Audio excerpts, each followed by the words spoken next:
Section the 14th. Perfect peace lies in freedom from characteristic distinctions. Upon the occasion of hearing this discourse, Subhuti had an interior realization of its meaning and was moved to tears. Whereupon he addressed the Buddha thus, "It is a most precious thing, world-honored one, that you should deliver this supremely profound discourse.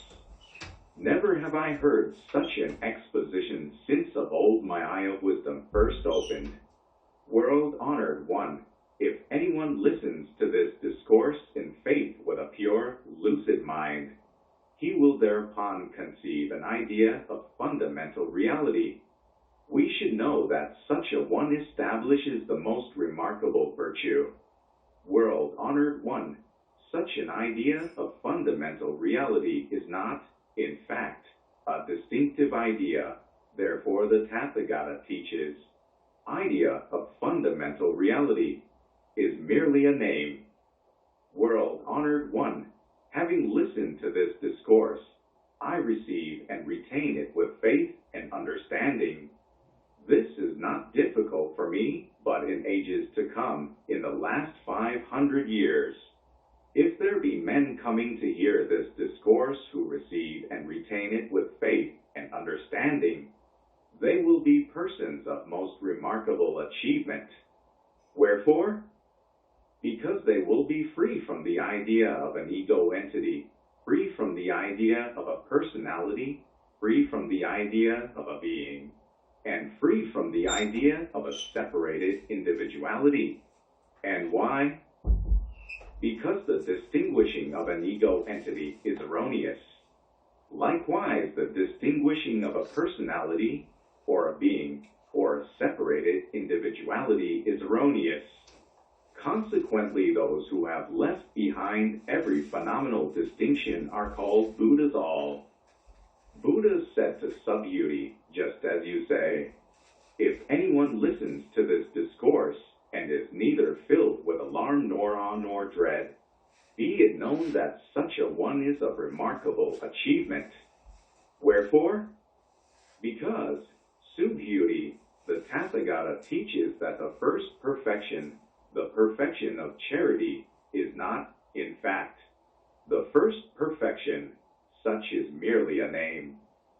Subhuti, the Tathagata, teaches likewise that the perfection of patience is not the perfection of patience. Such is merely a name. Why so?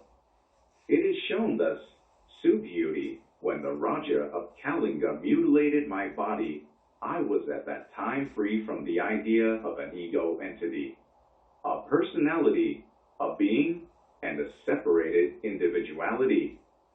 Wherefore? Because then when my limbs were cut away piece by piece, had I been bound by the distinctions aforesaid, feelings of anger and hatred would have been aroused in me. Subhuti, I remember that long ago, sometime during my past 500 mortal lives, I was an ascetic practicing patience. Even then was I free from those distinctions of separated selfhood. Therefore, Subhuti, Bodhisattvas should leave behind all phenomenal distinctions and awaken the thought of the consummation of incomparable enlightenment by not allowing the mind to depend upon notions evoked by the sensible world, by not allowing the mind to depend upon notions evoked by sounds, odors, flavors, touch contacts, or any qualities. The mind should be kept independent of any thoughts which arise within it. If the mind depends upon anything, it has no sure haven. This is why Buddha teaches that the mind of a bodhisattva should not accept the appearances of things as a basis when exercising charity. Subhuti, as bodhisattvas practice charity for the welfare of all living beings, they should do it in this manner. Just as the Tathagata declares that characteristics are not characteristics, so he declares that all living beings are not, in fact, living beings. Subhuti, The Tathagata is he who declares that which is true, he who declares that which is fundamental, he who declares that which is ultimate. He does not declare that which is deceitful, nor that which is monstrous. Subhuti, that truth to which the Tathagata has attained, is neither real nor unreal. Subhuti, if a bodhisattva practices charity with mind attached to formal notions, he is like unto a man groping sightless in the gloom. But a bodhisattva who practices charity with mind detached from any formal notions is like unto a man with open eyes in the radiant glory of the morning, to whom all kinds of objects are clearly visible. Subhuti, if there be good men and good women in future ages, able to receive, read, and recite this discourse in its entirety, the Tathagata will clearly perceive and recognize them by means of his Buddha knowledge, and each one of them will bring immeasurable and incalculable merit to fruition. Section the 15th. The incomparable value of this teaching. Subhuti, if on one hand, a good man or a good woman performs in the morning as many charitable acts of self-denial as the sand grains of the Ganges, and performs as many again in the noonday and as many again in the evening, and continues so doing throughout numberless ages. And on the other hand, anyone listens to this discourse with heart of faith and without contention, the latter would be the more blessed.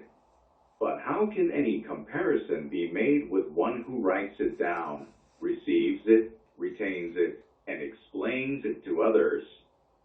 Subhuti, we can summarize the matter by saying that the full value of this discourse can neither be conceived nor estimated, nor can any limit be set to it.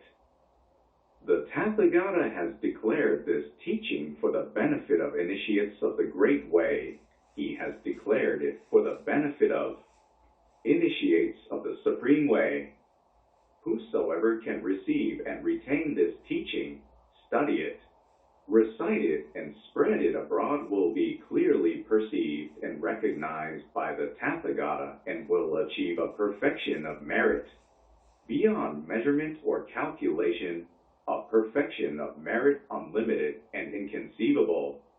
In every case, such a one will exemplify the Tathagata consummation of the incomparable enlightenment. Wherefore?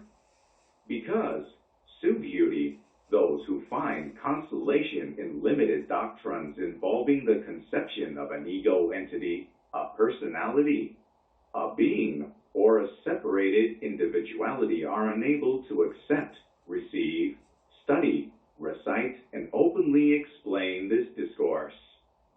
Subhuti, in every place where this discourse is to be found, the whole realms of gods, men, and titans should offer worship, for you must know that such a place is sanctified like a shrine, and should properly be venerated by all with ceremonial obeisance and circumambulation, and with offerings of flowers and incense. Section the 16th. Purgation through suffering the retribution for past sins. Furthermore, Subhuti, if it be that good men and good women who receive and retain this discourse are downtrodden, their evil destiny is the inevitable retributive result of sins committed in their past mortal lives. By virtue of their present misfortunes, the reacting effects of their past will be thereby worked out, and they will be in a position to attain the consummation of incomparable enlightenment. Subhuti, I remember the infinitely remote past before Dipankara Buddha. There were 84,000 myriads of multimillions of Buddhas, and to all these I made offerings, yes. All these I served without the least trace of fault. Nevertheless, if anyone is able to receive, retain, study, and recite this discourse at the end of the last 500-year period, he will gain such a merit that mine in the service of all the Buddhas could not be reckoned as 100th part of it, not even 1,000 myriad multimillionth part of it. Indeed, no such comparison is possible. Beauty, if I fully detailed the merit gained by good men and good women coming to receive, retain, study and recite this discourse in the last period, my hearers would be filled with doubt and might become disordered in mind, suspicious and unbelieving. You should know, Beauty, that the significance of this discourse is beyond conception. Likewise, the fruit of its rewards is beyond conception.